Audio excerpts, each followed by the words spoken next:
I was poking around on YouTube looking through some of the comments to my videos, and this comment from, how do you pronounce this? Tacitade, T-A-C-I-T-A-D-E. He wrote regarding my video about the two interfaces, because as you may know, I talk about it often enough, I think. I use the RME UFX. I used to use the UFX Plus, but now I use the RME Babyface Pro. This is a little interface right behind me that it's great. It's USB bus powered, or you can buy a little separate DC power cable for it. But what I like is it has several inputs to it. The latency for this thing, the minimal latency for me playing guitar through amp emulations, is extremely important and extremely helpful. This person will call you, I don't want to offend you, but it might happen. Takatati. All right, Mr. Takatati. My name's Toonfart. As if I have any room to talk and make fun of you, Mr. Takatati.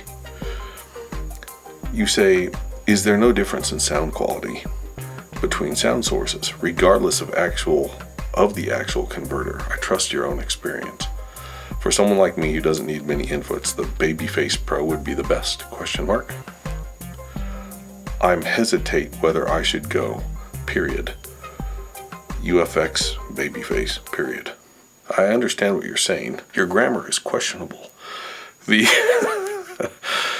you don't need many inputs, and especially if you play guitar or other instruments that can use the instrument input, why wouldn't you go with the Babyface Pro? The Babyface Pro right there costs $1,000. At least it did when I bought it. It was $999. The UFX Plus that I owned was $3,000. And the benefit that thing gives is you can record a whole stinking band at a time. You can mic up the drum kit, you can mic up the guitar player. I think I had something like 16 inputs. I don't remember exactly. There I was with a $3,000 interface. Just had RME on the front of it. It had little green lines that moved up and down. That has green lines that move up and down. But this only costs $1,000. It's a third the price. And it's fantastic. When I turn my PC on, I'm sorry, I'm using a PC, by the way. I know I have to go Mac. This has been made abundantly clear to me through multiple problems of Windows just freezing up. You don't need many inputs, you said it yourself. Save the fiat currency, spend it on something else. Now we got another comment here from a guy named Dr. Jekyll. We'll get to you, Shmups. We'll get to you. Shmups is a frequent commenter. Shmups and Teordolf. You guys keep me entertained, that's for sure. So Dr. Jekyll said, I subbed after watching 2 videos. Good job editing and producing the videos. And thanks for the info about how to transport the Argosy Halo desk. At some point, of course, I will have to transport the desk behind me. My Argosy Halo KE2 desk. Here's another bummer thing. We're watching the dollar decline. And last I looked it up, when I first bought this desk, it was expensive, of course, as all things are, right? All, specialized music production, video production equipment is. By the way, I'm recording on the fancy camera setup today, can you tell? Does it look like Michael Bay did it? Does it look fancy? I could put some lens flares in it, like Transformers or the Ninja Turtles movie. I haven't seen Ninja Turtles. Nobody cares. Shut up, Toonfart, and keep talking. At some point, I'll have to move this desk again. And what I do is I actually go and refer to my own videos. Is owning a desk like this worth it? For me, yeah, it is. I would not trade my Argosy Halo desk. I really like it. The fact that I can do sit-stand work with it, and it's high quality. I've moved this desk through multiple locations so far. And if I had it to do over again, would I get another sit-stand desk? Because you can save quite a bit. If you get a desk that doesn't move up and down, you buy another Argosy desk, you can save a lot. I might get one that doesn't do sit-stand work, just to save at this point in time, because the dollar is declining. If one of you out there is considering a fancy music desk, get what you need. Don't spend beyond what you have. Don't rack up a credit card for these things. For the longest time, I worked on an old just wooden box with my laptop sitting in front of me. No extra monitors, just a laptop. And finally, we're talking about Shmups. Shmups' comments on my latest video about how he thinks there should be a simp shaming campaign. I'm with you. I don't know how to do it.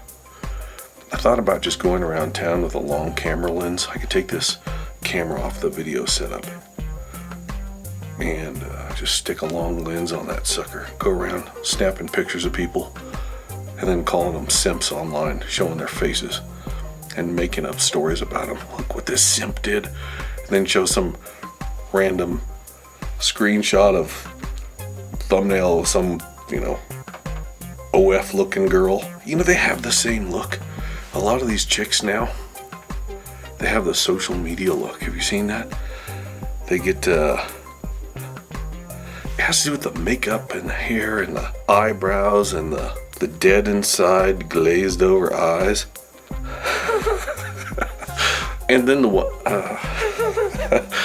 the ones who have YouTube channels, you know how they start off? Oh, it makes me so mad when people do that. What's up, YouTube? Shut up. YouTube has been censoring, has been taking accounts down, they've been throttling accounts. This is censorship. But I'm here, we're behind enemy lines. Just, it makes me so mad. Shmups, if you have any great ideas on how to start our simp shaming campaign, let me know, man. Go after it together.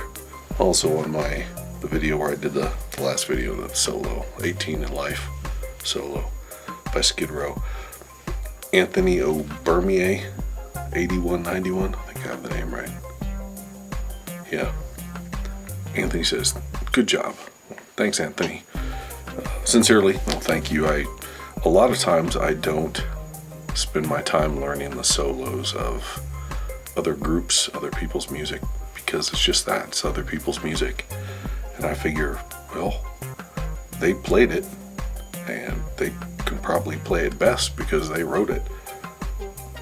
But that solo was just so cool. And I thought, the fast part on that solo at the very end of it, that stuff,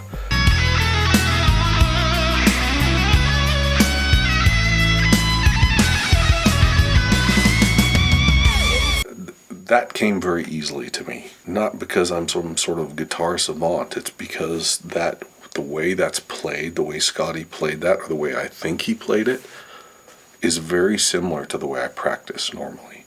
Actually, what was hard for me on that solo, what I kept botching, there were two bends at the beginning. Na na na na na na na na na na na na na na na. The na na, that was the one that sometimes I just go a little bit too high on that bend. And then I would add am I getting too deep? You don't care anymore. Anthony's clicked off. I don't care too hard.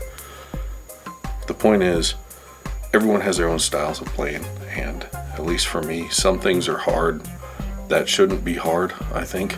I guess everyone's kind of weird in their own way.